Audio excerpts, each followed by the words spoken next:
Thank you very much. I changed slightly the title, but I would like to thank the organizer for the invitation. It's really great pleasure to be in Kyoto every time. I've been here many times, but each time it's a marvelous, really marvelous place. So I will start with something quite elementary.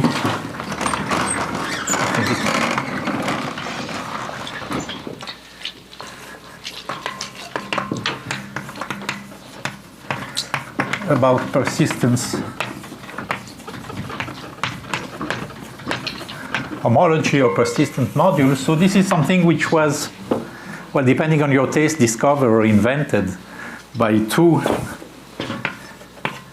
groups of people. The first was from a topological point of view, and it was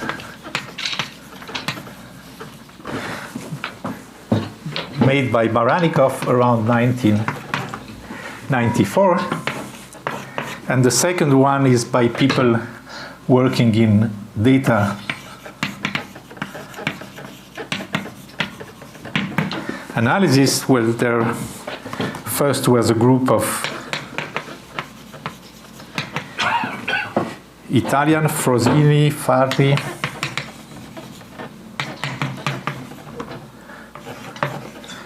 Robbins, that was around 1999, and then there were a number of other people like Edelbrunner, Carlson, Zamorodian, Grist, and a number of other people, and this was basically from 2003 on. So let me start with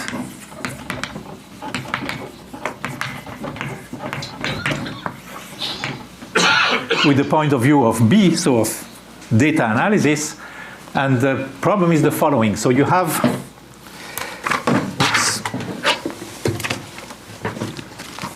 a cloud of points.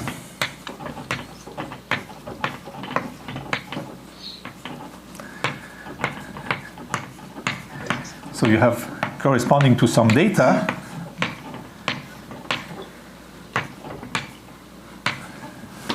Okay. And you want to say that this is a circle, for example.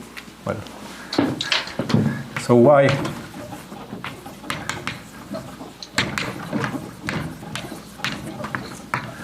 Is this a circle? Okay. Well, if you look at this, it's not a circle. I mean, it's just a set of points. So if you look at the topology of this, there's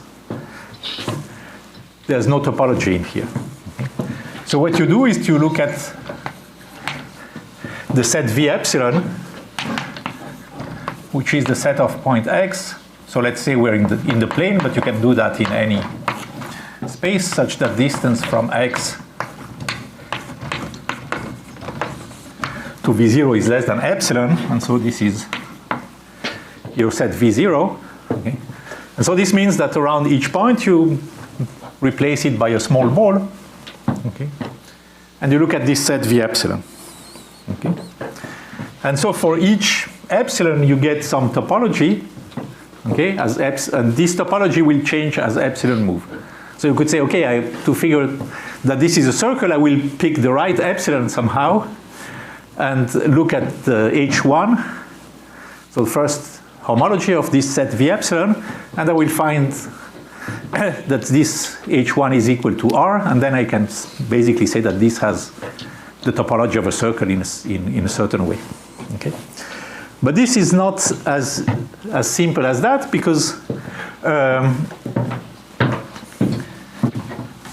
first you have to pick the right epsilon. Okay? So notice that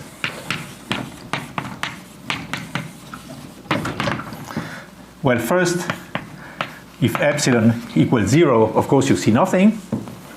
So H1 of V0 is 0. Second, if epsilon is very large, well, epsilon very large is like keeping everything fixed but shrinking this picture. So if epsilon becomes very large, it means that you're only going to see a ball. Okay?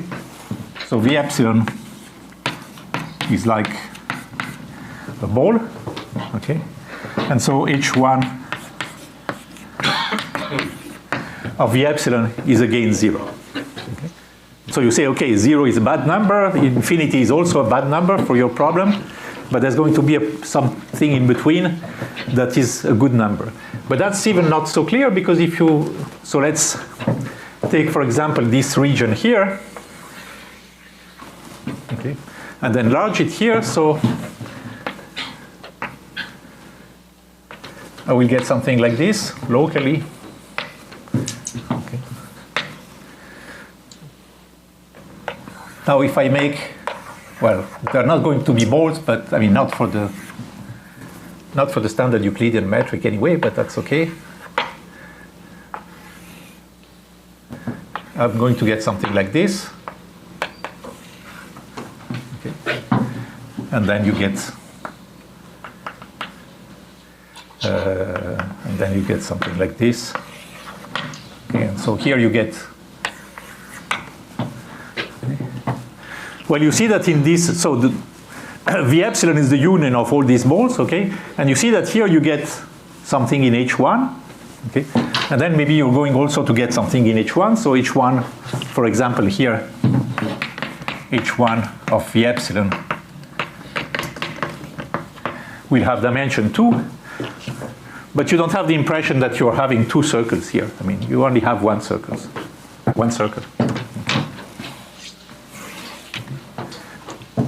So what happens in this case, I mean, that is easy to understand, is that you have like some spurious H1.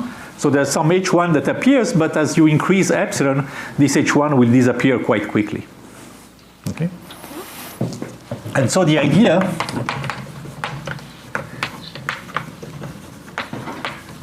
is consider not only the V epsilon,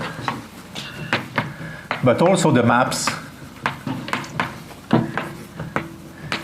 from V epsilon, so induced by inclusion from V epsilon to epsilon prime for epsilon less than V epsilon prime. Okay?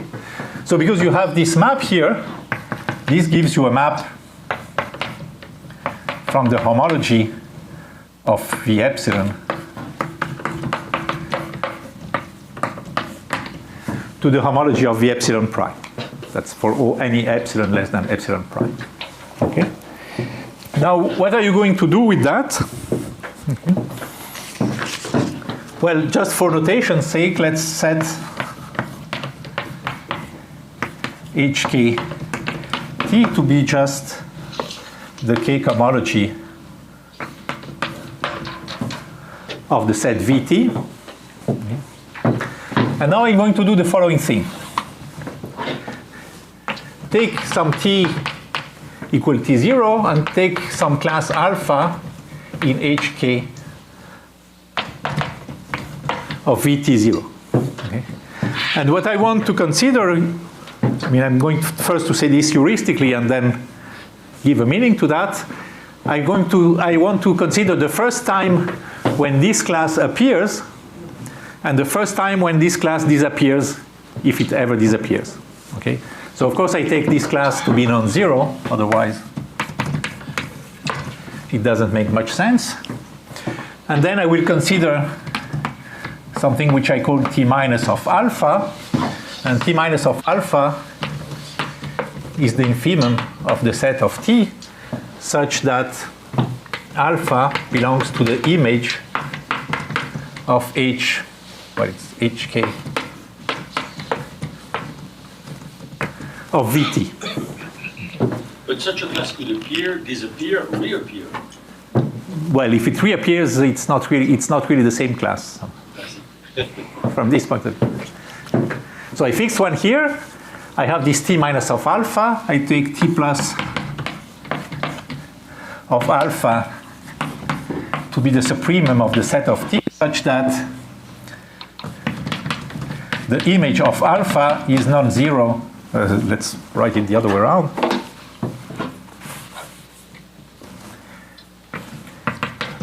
alpha is non-zero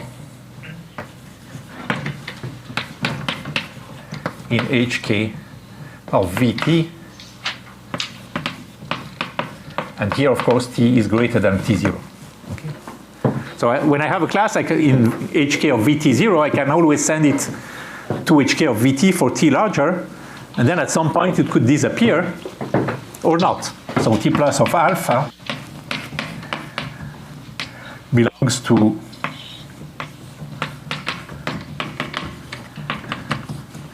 t0 plus infinity included. Could be. If it never disappears, you just say that this is plus infinity. Okay. And now let's make a picture.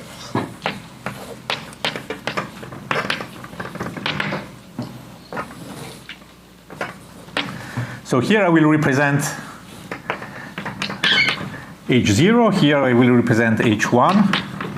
Well, you could represent higher h, but for the moment I was in the plane, so there's not much more. So, and this represents t. Okay. And I'm going to represent the intervals t minus alpha, t plus alpha. Okay. So at the beginning, of course, h0 is very big because you have all these points. Okay. And so you start, and at some point, you see when two connected components collapse with each other, then something disappears. Okay, so you have a certain number of, maybe I can use this. Certain number of intervals like this. I mean, you actually have lots of them. And then you certainly have a big one because when epsilon is very large, so h1 of v epsilon is a ball, so the h0 is one-dimensional. So you have one dimension that survives here, and which goes to infinity, like this. And here, well, at the beginning you have nothing, and then at some point some class will appear, like here. Okay, so you will have a class that appears, then disappears, and here you have maybe another one that appears and then disappears, and then maybe you have one like this. Well, I don't know where it starts. Let's make it start here. So which extends for a long. All of these correspond to small bubbles like that, for instance. So this one corresponds to small bubbles, yeah. Okay? And then you decide what's your threshold somehow. I mean, but in practice, what you see is that you're going to see sort of very long bars like this. So this is called the barcode.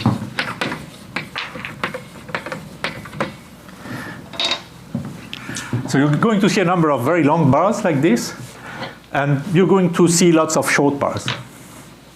Okay? And now you can decide, you say, well, here I see h0, here I see something in h1, even though at some point it will disappear, but it's big enough so that I consider that I actually see a circle. Okay? And this is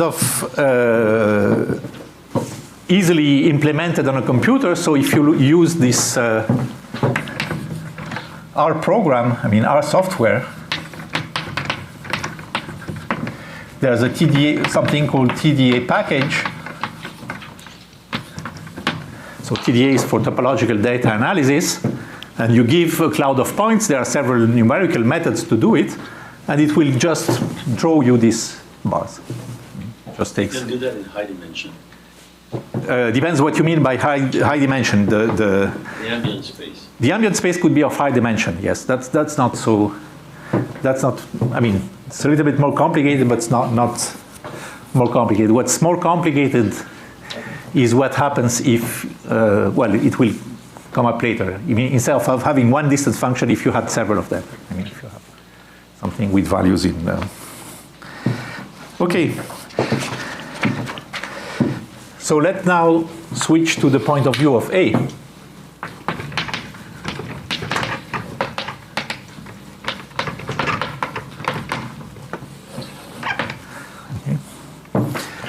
So instead of a function, what you have, well, I will take a compact manifold just to simplify things.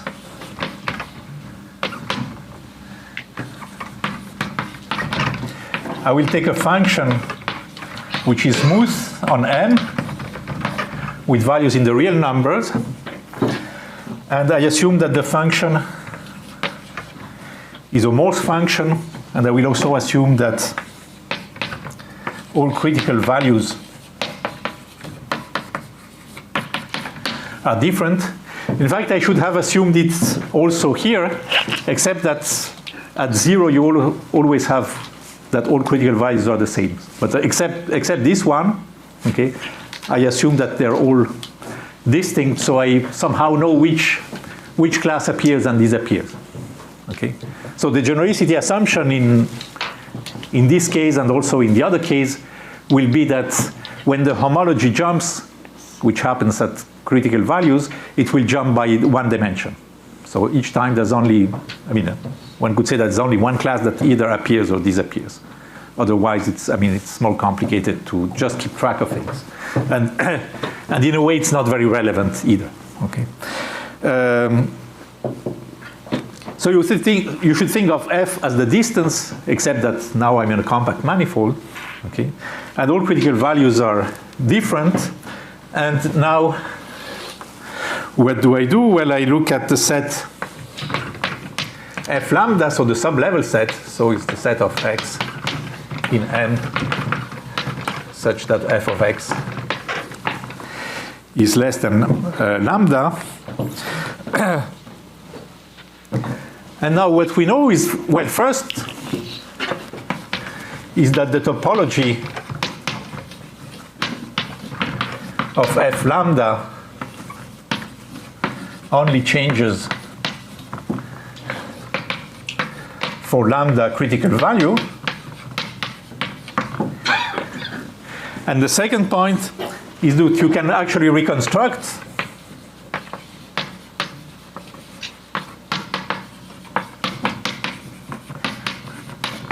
the topology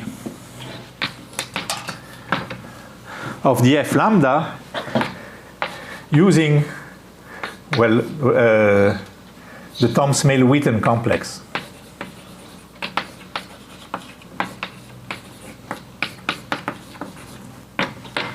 So what is this?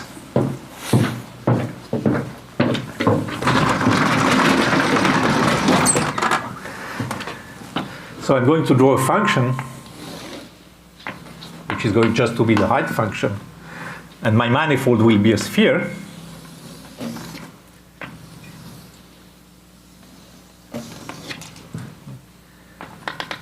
So you have 4 critical values here. And so the critical points are here. And what I'm going to draw besides the critical points are the connecting trajectory of the gradient, which connects points of consecutive index, consecutive Morse index. So I just go from, so I have one trajectory, let's say. Maybe I should also use this. At some point I will figure out how easy it is to erase the red chalk, but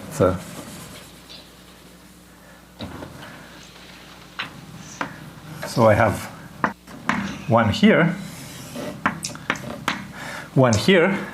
and the other one, of course, there are lots of trajectory from here to here, but I don't count them because I only set between consecutive index. So this is index 2, index 2, index 1, and index 0. Okay, so what I get, if I want to sort of summarize this picture, I get something here.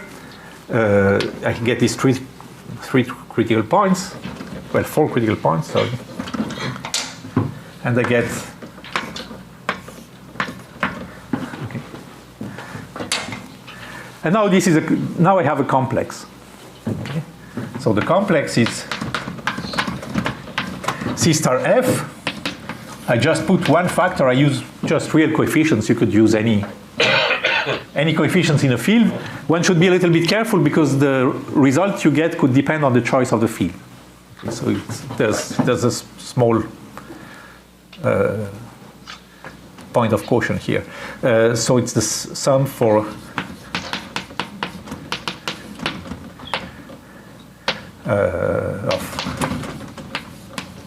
okay. Now, because I assume that, did I actually? I assume that all critical points are, yes, I did. So I assume all critical points are different. I can identify critical values and critical points. Okay. So here I say the set of critical values, but I could say the set of critical points is the same. Okay. And then I have the boundary map, and this is counting the number of. I'm sorry. What is this? What is EX? EX is just a way to note the element X. I can write it, I don't know, like this. So you add one factor for each critical point. Yeah, that's only thing. So this is the number of trajectories of minus gradient F connecting X to Y. So this is the picture. Okay, in this case, I have the picture here. So I have, so on this picture here, I have C0 is R, C1 is R, C2 is R2. Okay. And I have the map here. And the map here, and if you compute the homology, you get the homology of the sphere. If you compute the homology. You get a little bit better than that because this is filtered by the value of f. So you can look at only those such that fx is less than lambda. So you can look at c lambda of f, which is the sum of the Rx such that fx is less than lambda and the fx equals 0. The boundary map remains the same, means just induced. So for example, if I look below this level here, I just cut this. Okay, so I remove this point, and then I have a complex which is left. Okay.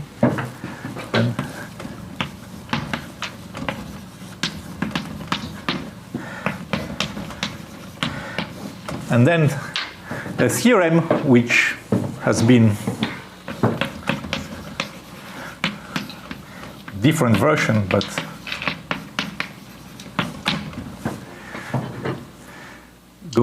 going from Tom to Witten, say the following, that the homology of f lambda is the same as the homology of c lambda of f and the boundary. Okay. So you can compute, I mean, usually you say you can compute the homology of M, but if you think about it, you can compute the homology of all the sublevels, and you get. So what does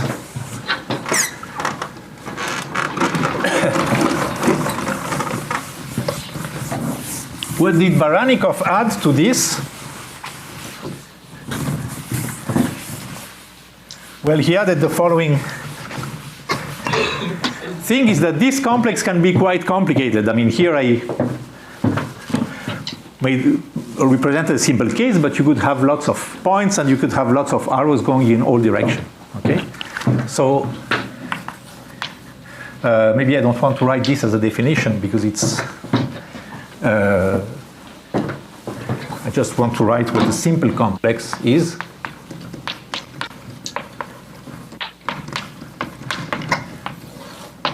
So simple complex is a complex such that you have a basis of generators such that the boundary map sends either a generator to another generator and in a bijective way, or it sends a generator to 0.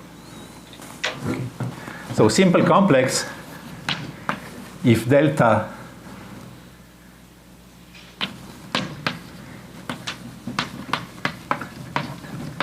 is a bijection, well, not a bijection. How do I say that? Let's say realizes a a pairing between a subset of the set of generators. When I make a picture, it will be and vanishes on the rest.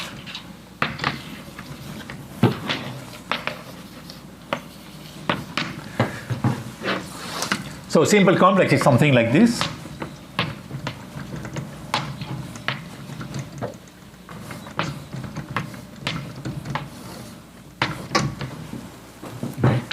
And then you have other ones which are just not matched. Okay, so you have a matching like this. Okay. And so the theorem, which is due to Baranikov,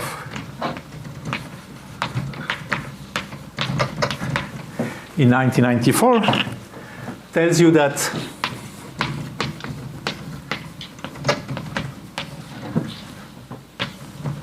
we can replace the delta. Maybe I should call this delta M as for the most complex. Here. So we can replace delta M by delta B so that C star F dB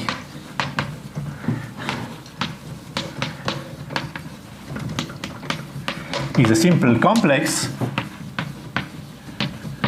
and again the homology of F lambda is the same as the homology of C lambda F and dB now instead of Tn.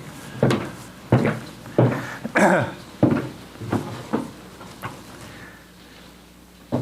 So on what does it do on the complex that's on the left-hand side, for example? So if you have, I have this complex here with this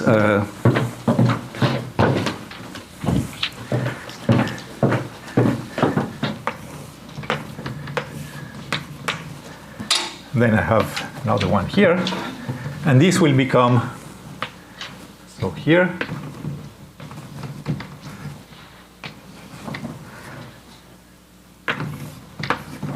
just this one. And you can check that if you look at the restriction of the complex below any level, the homology you get in the end is the same. Okay. And the proof of this is actually extremely simple because it's basically Gauss change of linear change of variable. Okay. In fact, one of the problems with this theorem is that the proof is too simple, and then you don't really understand what's going on. Okay, but I'll explain a little bit more about that in a second. Okay. So what's the connection with the barcodes? Okay. Well, here I get some bars. I mean, this delta B just makes pairs of critical values together, and so when they're paired together, you just make a straight line between them. I mean, as you naturally do on the picture. I mean, the question whether you put an arrow or don't put an arrow doesn't really matter. And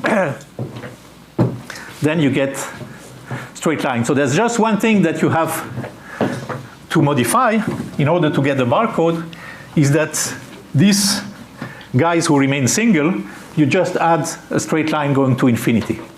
Okay? Because these are homology classes which sort of survive, okay, which are never killed, okay? And so in the barcode picture, they will get something that goes to infinity, okay? So if you look at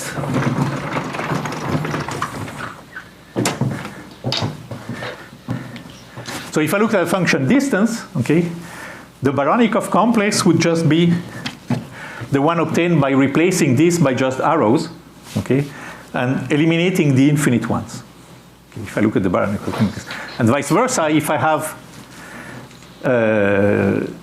the Baranikov complex, okay, I just replace the arrows by bars, okay, and then for all those who remain single, I add a line to infinity. I mean, that's the only the only change. And then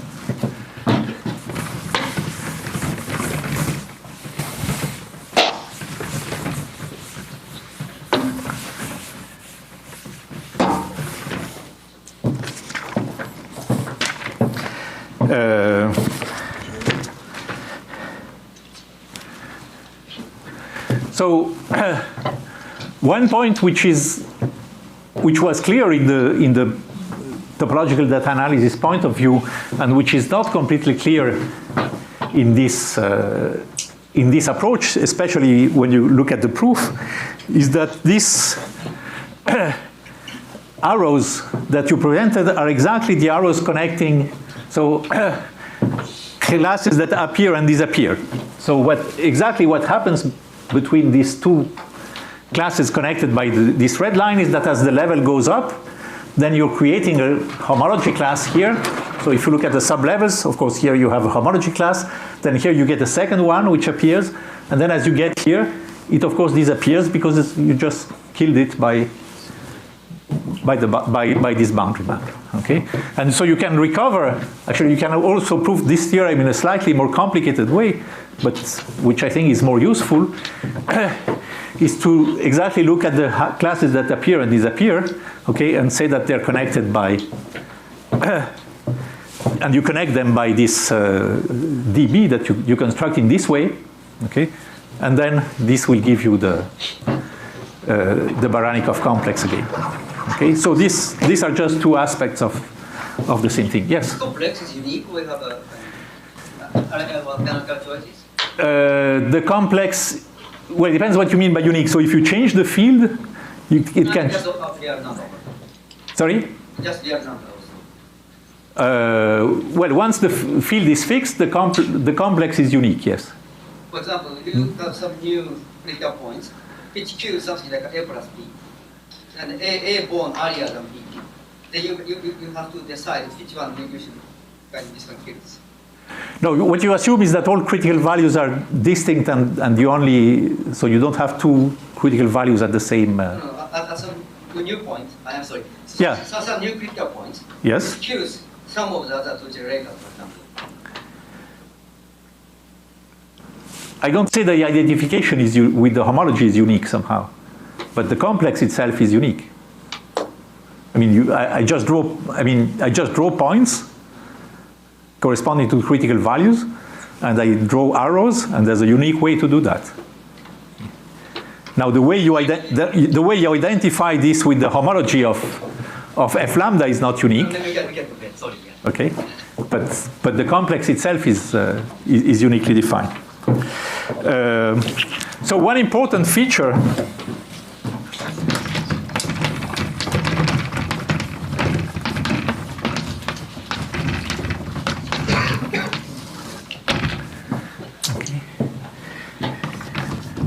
is the C0 continuity.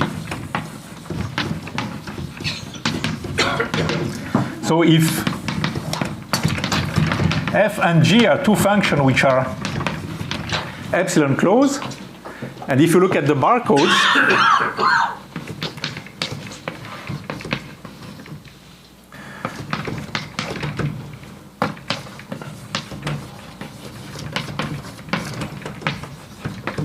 they are epsilon close.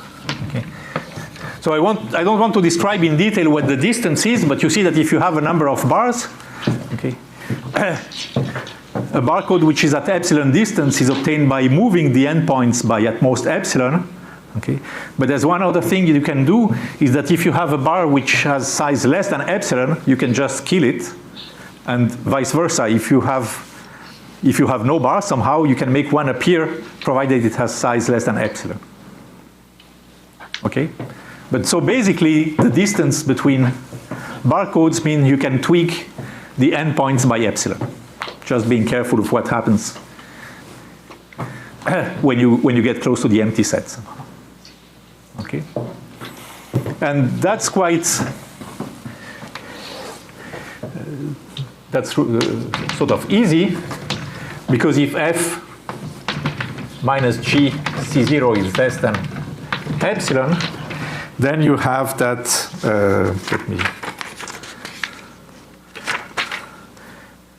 you have f lambda minus epsilon, which is in g lambda, which is in f lambda plus epsilon. So if you have a class which is here and survives here, then you automatically get a class, non-zero class here. Okay, so the classes cannot be, cannot move to, I mean, if one class was killed at some point, then the other must have been killed like at epsilon, either epsilon before or epsilon later, but not more than that. Okay, because you of course have the same inclusions by reversing f and g. Okay, and that's very, well, in a way, very useful because if you look at Morse function, okay, then there's no, you cannot say much about in the C0 topology because the critical points can very well appear or disappear in the C0 topology, okay, without any control. Okay. But what this says, but that was of course clear, is that if by a C0 perturbation you're creating critical points, you're actually going to create a pair of critical points that cancel each other and are close to each other. Okay, and vice versa. If you kill the pair of points by a small perturbation, then it means that you kill points which were somehow in eliminating position and just disappear. Okay, but that's a useful thing. Okay, so now let me, you could say, okay, that's very elementary. Indeed it is.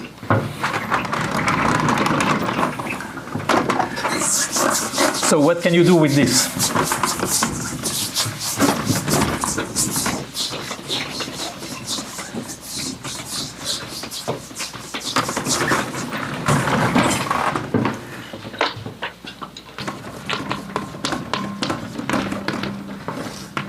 So application 1, I said I would talk about PDE. This is joint work with Le Petrec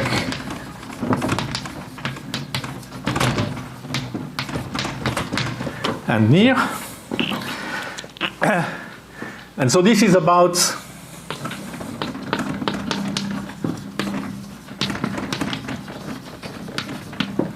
studying the Witten Laplacian on forms. So for this,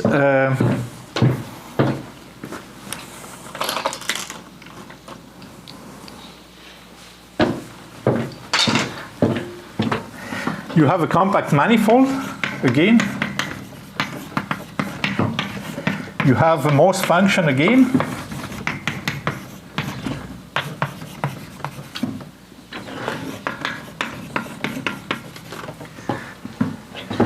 And then you're going to deform the Laplacian. So first you deform, well, but that's sort of easy.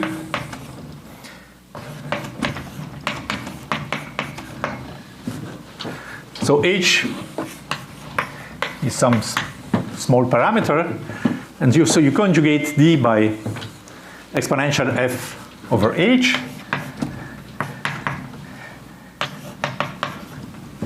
You take d star of fh, where star is the dual, is the Hodge star. Okay. And you look at the Laplacian fh, which is just dfh plus d star of fh square. Okay. Now, what do you know about this? This was studied by a number of people, but in particular by Witten, in particular for forms. I mean, it was. And so what happens here is the following. So look at the eigenvalues. Well, first, maybe I should say that this Laplacian fh sends p forms to p forms, okay? And if you look at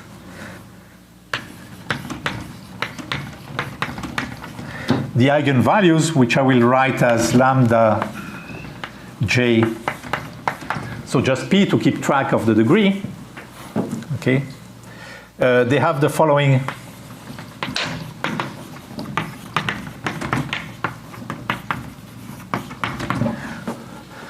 property is that you're going to have a spectral gap. So you have those which are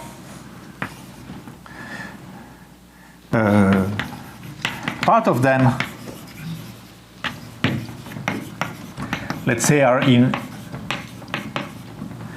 between 0 and h3½ and part of them are outside. But in fact, it's more than that, because those which are inside here decay exponentially. So they're actually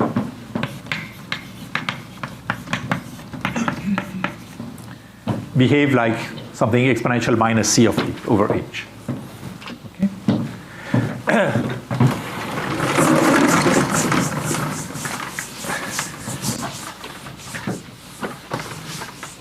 So this was studied also by a number of people, in particular by Elfer-Chestrand.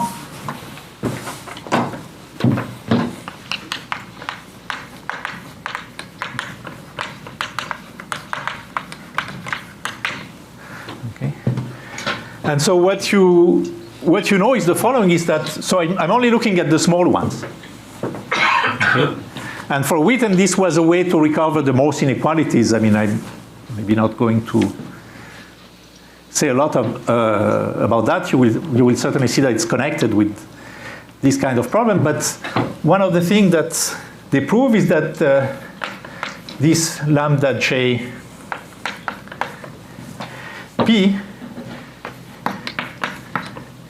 is asymptotically, well, there's some term in h, and then it's exponential minus f of y minus f of x divided by h. So this is a term where you have h at some power.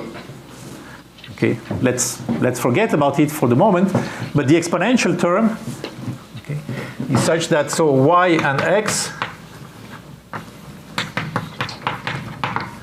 are critical points. And what you know is that decay of these eigenvalues, which are in the interesting part, in fact, they are of two types. There are the ones which are exactly corresponding to 0, so they are harmonic, but because you've been conjugating this dfh and df star h, actually these are going to be the same as in the case f equals 0, so they just correspond to harmonic forms, okay? And the number of them is just given by the Betti number of the manifold, okay? And then you have those which actually move with h, and this one behave like this, okay? So this was known, I would say, by by Elfer-Chestrand, okay? But here you see that you don't have actually so many of these eigenvalues, so the number of these eigenvalues is essentially the same as the number of critical points, okay? But here you don't know which y and which x you have to choose, okay? Because y has to be a critical point, x is another critical point, but you have a lot of them, okay? Many more than the number of eigenvalues. So the question was,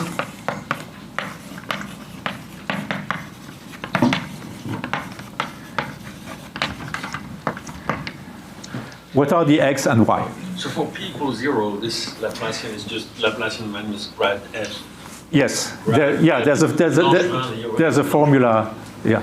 And I think in that case, this was, in case 0, I think it was studied, maybe it's already in Freiding and Wenzel. Okay, the case of p equals 0. So question, what are the x and y? And the answer is the following theorem.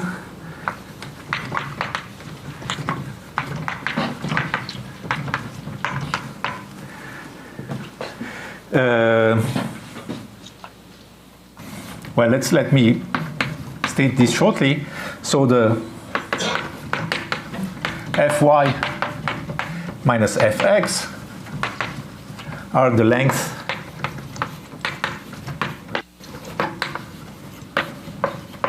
of the bars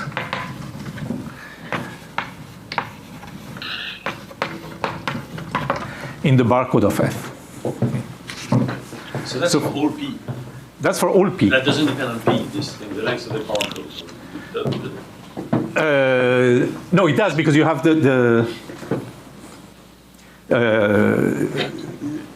you have those which correspond to critically to the index P. Okay, because so I could be more precise. Yes, so for P equals 0, this corresponds to local minima. Yes. So of index P. Okay. So it depends if you want. Yeah. Okay. Let's.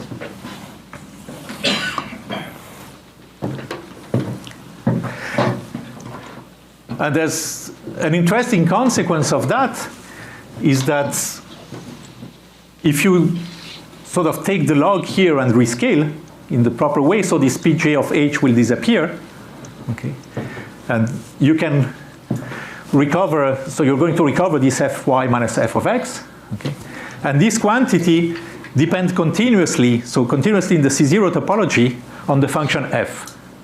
But it's quite obvious that if you change f in the C0 topology, the change in the operator is a total mess. I mean, you just don't see anything. But the asymptotic formula, I mean, the exponent here somehow will just change in a very controlled way. So just to understand, so let's say x would be an index P, or yes. index 0. Yes. 0, but y would not be. Y would no, be y is index P plus 1. Right? Yes, is the one. Okay. The usual context would be 1 would be the local minimum, and this would be the smallest barrier, potential barrier. It's not clear that it's the smallest. I mean, it's like, well, I erased the picture here. Okay. It's one. But it's one of, so here it would be, here it's quite simple. So you have this small bar here, okay, and then the other two are infinite. So the infinite one corresponds to the eigenvalue 0, okay, which I mean makes sense because it's like putting infinity here and then you get 0, okay. And the other one, but the other ones are not necessarily the shortest one. I mean, it's really a topological interaction between them. Okay, so it can be more complicated than that. Okay, and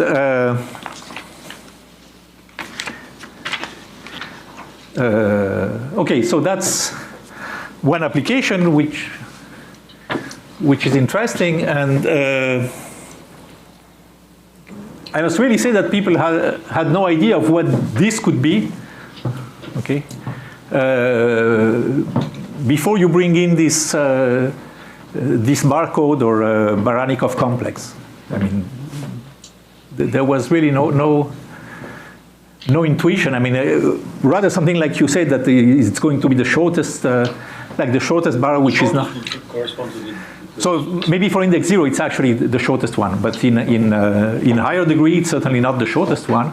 And but there's a natural pairing which gives you this value. So that's one application. So let me give a completely different application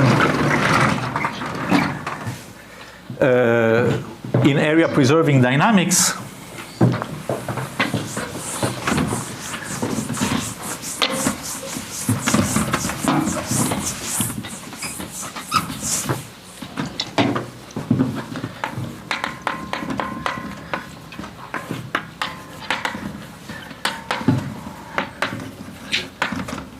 So this is joint work with Frédéric Leroux and Soban Sefadini.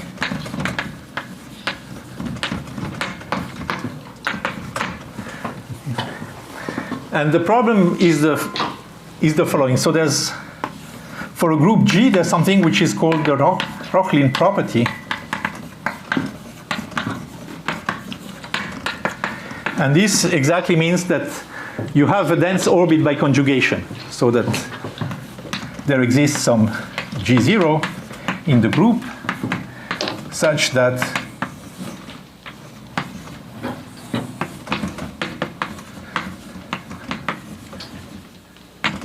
this is dense. Okay. There are lots of groups who have this property and some groups who don't.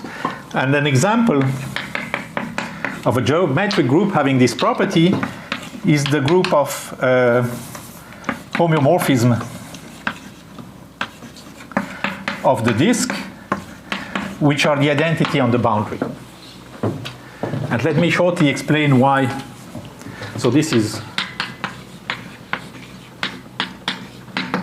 plotting. Let me explain why. Well, let's take phi n be a dense sequence in the homeomorphism of the disk mod the boundary. So now I'm taking the unit disk and I'm taking smaller and smaller balls and I'm plugging phi n in one of these balls. Okay, so here, for example, I take a small ball, I plug phi 1. So plugging phi 1 means I conjugate the unit disk with this phi 1. Okay, and then, so I just take theta phi 1, theta minus 1, and I plug it here. And then I'm going to plug phi 2 here, and then I'm plugging phi 3 here. Okay, they're getting smaller and smaller, but who cares? Okay, and so on. And then you can see that if you apply something which is close to the opposite homeomorphism that conjugated phi 1, for example, okay, so if you, by deconjugating phi 1, so you can bring back phi 1 to be almost the whole disk, but not exactly. So you can bring this by conjugation to be something like this. So here you will have phi 1. And here in very small disk you have phi 2 now, you have phi 3 here, and you have phi 4, and so on. Okay, so you just bring back this disk almost to the original shape, but of course you need to leave a minimal amount of room for the others, but you can just leave them as little room as possible. And so you see that here you move by, each point gets moved by at most epsilon, which is the size of this ball, so it moves very little in the C0 topology, and here you're almost phi 1. Okay. So you can actually get as close to phi 1 as you want. And I can do the same with phi 2, phi 3, and phi n. Okay. So if I take the closure of the orbit by conjugation of this, so let's call this capital phi, then this contains phi 1, phi 2, phi 3, and because this itself is dense, it means I contain everything. Okay. And so there was a question by Béguin, Crovisier, and Leroux, which asked, can you do this? Well, of course, you cannot do this in an area preserving way, because you see that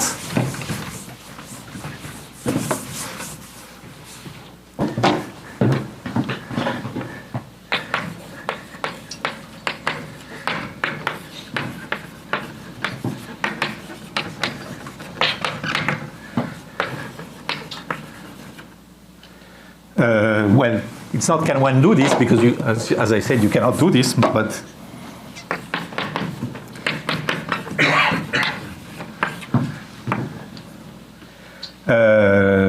let's say for a surface, for example, but let's say omega some Lebesgue measure. Okay. So is this Rocklin?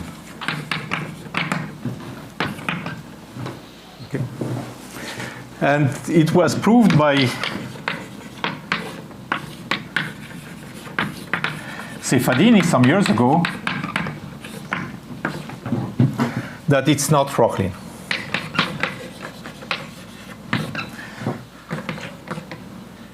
Actually, he proved it for S2.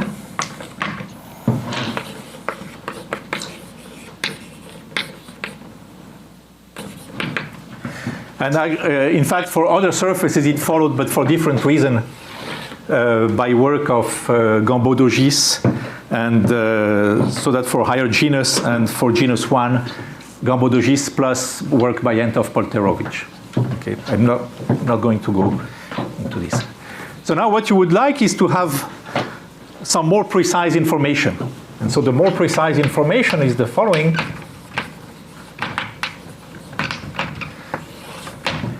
So I will write O of f to be the closure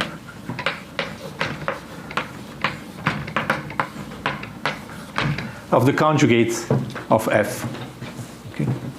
And now I will say that f is equivalent to g if there is a sequence. So f0 is f, f1, and so fn is g, such that OFI and OFI plus 1 intersect. Okay. In fact, it's the smallest equivalence relation. I mean, you could have the impression that this is too complicated. You could just say that OF and OJ intersect. Okay, but if you want to have something which is transitive, so if you want an equivalence relation, you have to add these chains. Okay, and so this theorem tells you that there's more than one class. Okay, if there was one class, the group would be Rocklin. Okay, so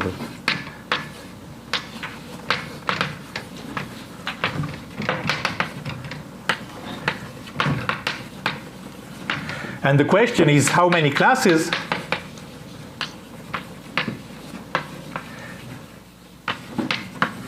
and how to distinguish them.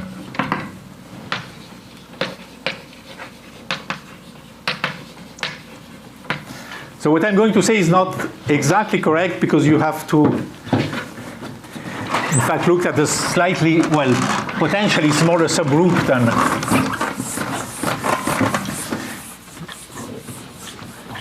well, no, I will.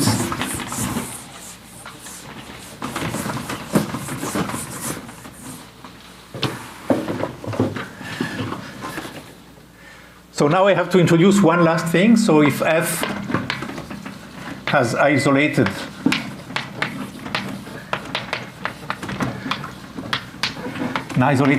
fixed point x,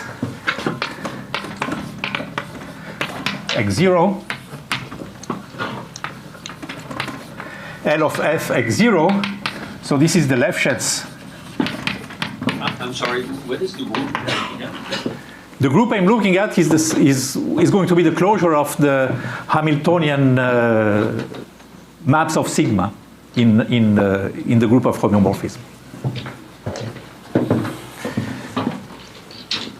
But now I'm just going to state something for smooth maps. But if has an isolated fixed point, L of f x0 is just the Lefschetz index, of f at x0, which means you have a fixed point here. Okay, you look at a small sphere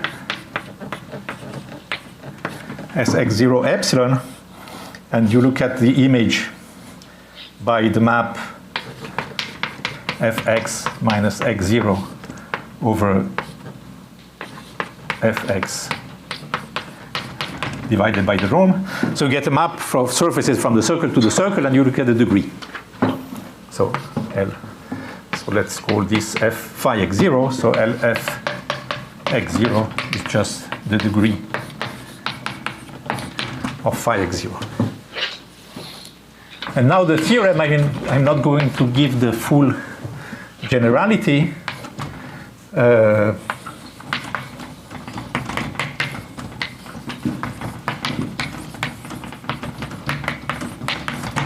Says the following. So if Fg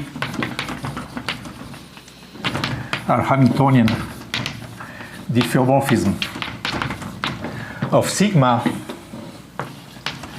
if f is equivalent to g, then the sum of the absolute value, so for all fixed points,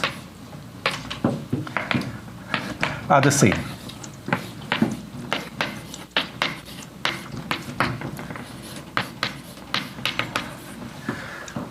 And here I should say with isolated fixed points.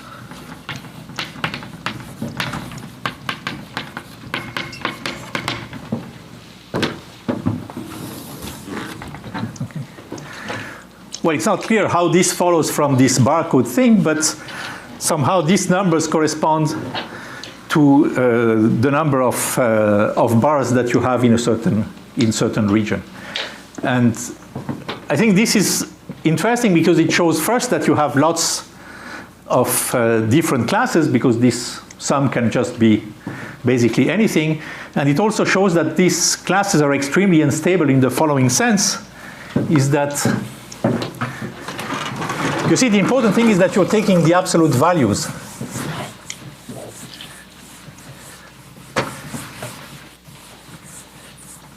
So in fact, generically, this is just the number of fixed points, because L of fx is generically either +1 or -1.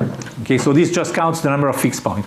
So if two maps are generic and have different numbers of fixed points, then they cannot be equivalent in this sense. Okay? But in a way, it's worse than that, because you can have a fixed point of index 0, which is completely degenerate, and which separates in 2 points of index +1 and -1. Okay? But this contributes 2 to the sum, and this contributes 0. Okay? So you get that by extremely small perturbation, you're ending up in completely different in a completely different equivalence class. Okay? And okay, there are extensions of this theorem to higher dimension, but I think my time evolves over, so sorry for being over time. I'll stop here.